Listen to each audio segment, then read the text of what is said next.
எந்த இடத்துல எம்பெருமான் வரப்போறானோ அந்த சுத்தியர்த்தமாக அங்கே நீளமான அக்னியை கொளுத்தி சுத்தி வரணும்னு இருக்கு.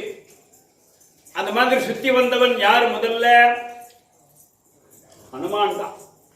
எங்க? லங்கையில. அவ்வளவுதான். லங்கையில நாளைக்கு ராமபிரான் வரப்போறான். அதற்கு ஒரு சுத்தி பண்ணணும்னு சொல்லிட்டு நீளமான வால் அதுகள் என்ன பண்ணி நினைச்சிட்டு இருந்தது?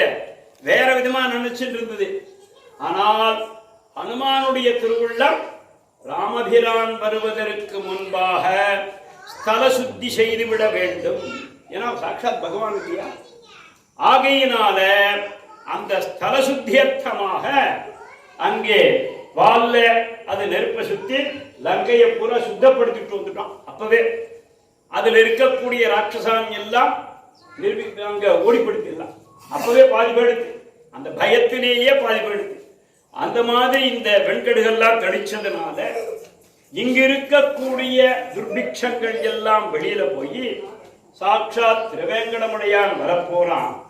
அவன் திருவரங்கநாதனுடைய அம்சபூதமாக இருக்க போறான். நம்மை எல்லாம் அனுகிரகிக்க போகிறான் என்பதற்கான ஒரு ரிகர்சலான உற்சவம்.